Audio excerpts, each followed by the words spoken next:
আর যে খবরের দিকে নজর রাখবো, রাষ্ট্রপতিকে চিঠি শুভেন্দু অধিকারী। রাষ্ট্রপতি প্রদত্ত পুলিশ মেডেল ফিরিয়ে নেওয়ার আর্জি। বিনীত গোয়েলের পুলিশ মেডেল কেড়ে নেওয়া হোক। সিপির নিষ্ক্রিয়তা ও প্রমাণ লোপাটের প্রমাণ রয়েছে। বিনীত গোয়েল কলকাতা পুলিশকে কালিমা লিপ্ত করেছেন। কেন্দ্রীয় স্বরাষ্ট্রমন্ত্রী অমিত শাহকেও চিঠি লিখেছেন শুভেন্দু অধিকারী। বিরোধী দলনেতা শুভেন্দু অধিকারী তিনি দুটি मेरा सफेद तुरंत खुले, भरपूर झाग दे और इसकी स्मार्ट साइंस दे स्मार्ट केयर और फ्रेशनेस। मेरी चॉइस मेरा सफेद। চিঠি লিখেছেন, একটি রাষ্ট্রপতিকে চিঠি লিখেছেন এবং অন্য একটি চিঠি লিখেছেন তিনি কেন্দ্রীয় স্বরাষ্ট্রমন্ত্রী অমিত শাহকেও। রাষ্ট্রপতি প্রদত্ত পুলিশ মেডেল ফিরিয়ে নেওয়ার আর্জি। রাষ্ট্রপতিকে চিঠি লিখে এমনটাই আর্জি বিরোধী দলনেতা শুভেন্দু অধিকারীর। আর অন্যদিকে সিপির নিষ্ক্রিয়তা ও প্রমাণ লোপাটের প্রমাণ রয়েছে। বিনীত গোয়েল কলকাতা পুলিশকে কালিমা লিপ্ত করেছেন। কেন্দ্রীয় স্বরাষ্ট্রমন্ত্রীকে চিঠি শুভেন্দু অধিকারী।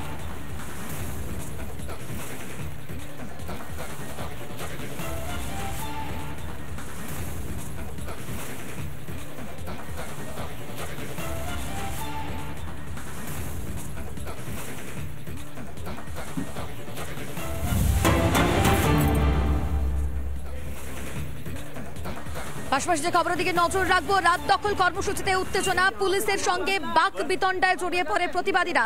বারাসাতের এই ঘটনা, প্রতিবাদীদের টেনে হিঁচড়ে সরায় পুলিশ। রাস্তা থেকে আটক করা হয় একাধিক প্রতিবাদীকে।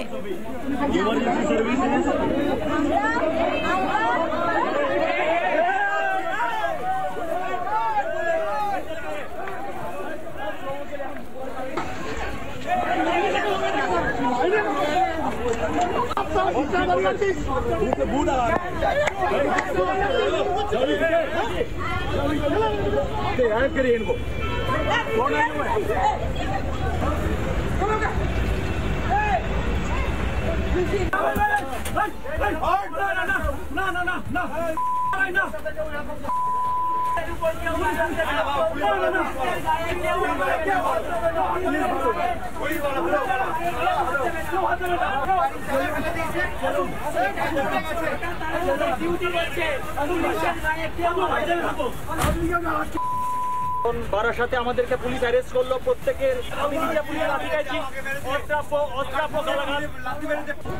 আর এই বিষয় নিয়ে আরো বিস্তারিত জানবো। আমাদের সঙ্গে রয়েছেন আমাদের প্রতিনিধি টিটপ। টিটপ, জানতে চাইবো পুলিশের যে ভূমিকা আমরা দেখতে পাচ্ছি, পুলিশ কার্যত আঙ্গুল উঁচিয়ে শাসানি দিচ্ছে, টেনে হিঁচড়ে তোলা হচ্ছে। এই বিষয় নিয়ে প্রতিবাদীরা যারা রয়েছেন তারা কি বলছেন?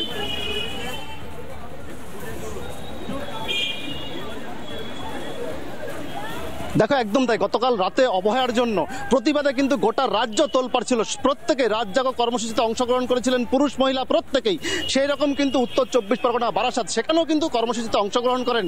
আর সেখানেই দেখা গিয়েছে যে যারা প্রতিবাদ করেছেন, যারা রাস্তায় বসে আন্দোলন করছেন, তাদের সঙ্গে পুলিশের বচসা হয়। একাধিক প্রতিবাদীদেরকে তাদেরকে টেনে হিঁচড়ে গাড়িতে তোলা হয়। ইতিমধ্যেই তারা প্রত্যেকেই বারাসাত থানায় রয়েছে। কিছু সময়ের মধ্যে এখান থেকে বের করা হবে। অতিরিক্ত পুলিশ সুপার তিনি জানিয়েছেন মোট 18 জনকে গ্রেপ্তার করা হয়েছে ইতিমধ্যে। যারা এই তাদের সঙ্গে যারা ছিলেন গতকাল রাতে, তাদের সঙ্গে একটু কথা বলবো। আচ্ছা, মূলত গতকাল রাতে আপনারা প্রত্যেকেই তো রাস্তায় ছিলেন, আন্দোলন করেছেন শান্তিরতভাবে, তারা প্রত্যেকে রয়েছেন। কি বলবেন আপনারা? এই যে এখানে বেশ কিছু লয়ার তারাও প্রত্যেকে এসেছেন, কি বলবেন এই আন্দোলন? প্রথমত আন্দোলন নিয়ে তো দাবি রয়েছে। তার আগে আমি একটা ছোট্ট কথা, একটা ছোট ইনসিডেন্ট বলতে, যেটা একটু আগে আমার সাথে হয়েছে।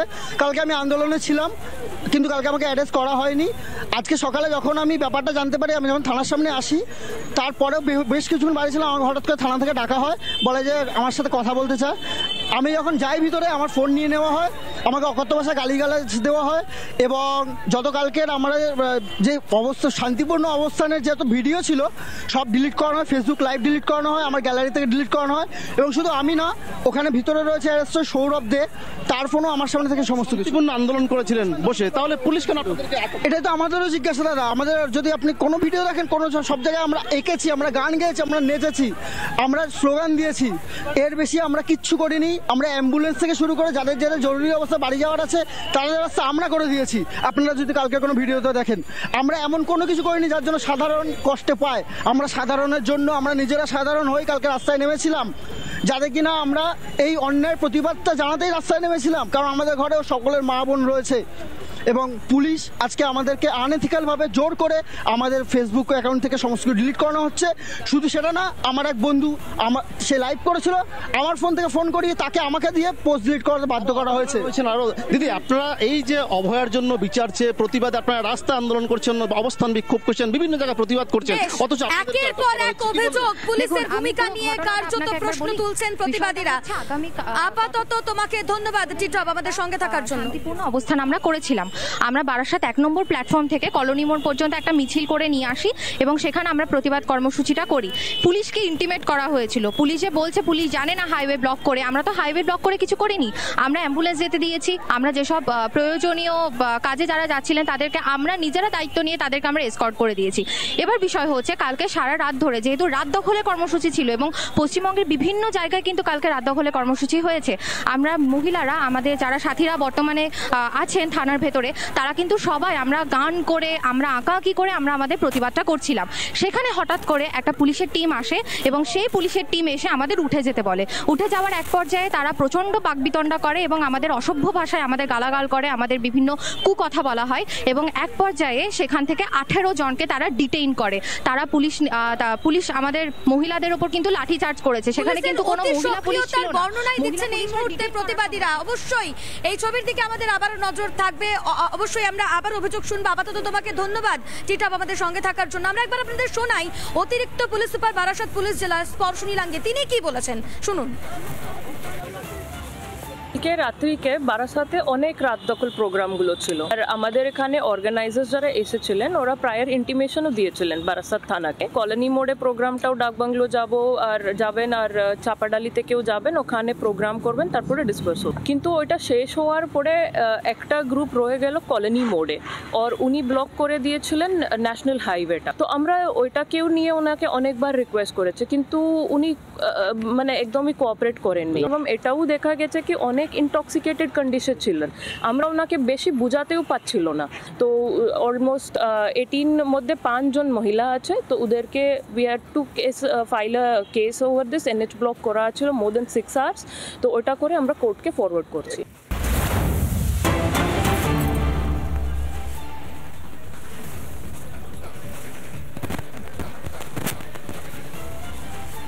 অভয়ার ছবি ব্যবহার করে কুমন্তব্য, অভিযোগ খতিয়ে দেখে রিপোর্ট জমার নির্দেশ সিবিআই এর যুগ্ম ডিরেক্টরকে নির্দেশ হাইকোর্টের। আপনাদের আরো একবার জানিয়ে রাখি, অভয়ার ছবি ব্যবহার করে কুমন্তব্য এবং সেই অভিযোগ খতিয়ে দেখে রিপোর্ট জমা দেওয়ার নির্দেশ সিবিআই এর যুগ্ম ডিরেক্টরকে নির্দেশ হাইকোর্টের।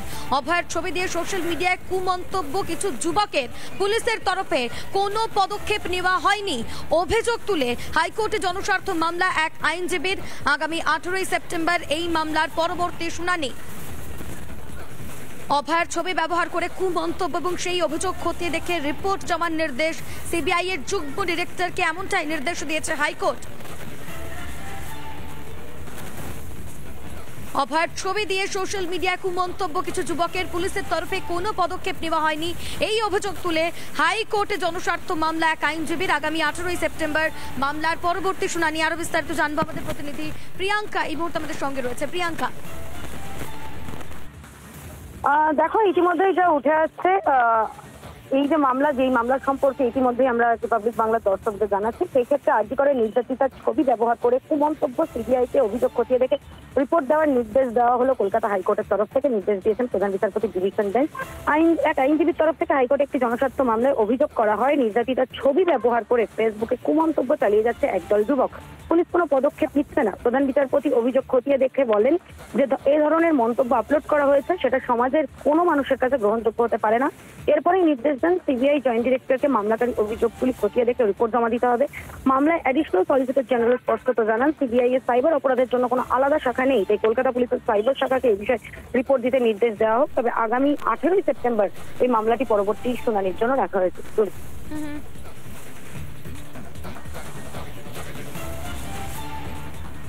বেশ, ধন্যবাদ প্রিয়াঙ্কা।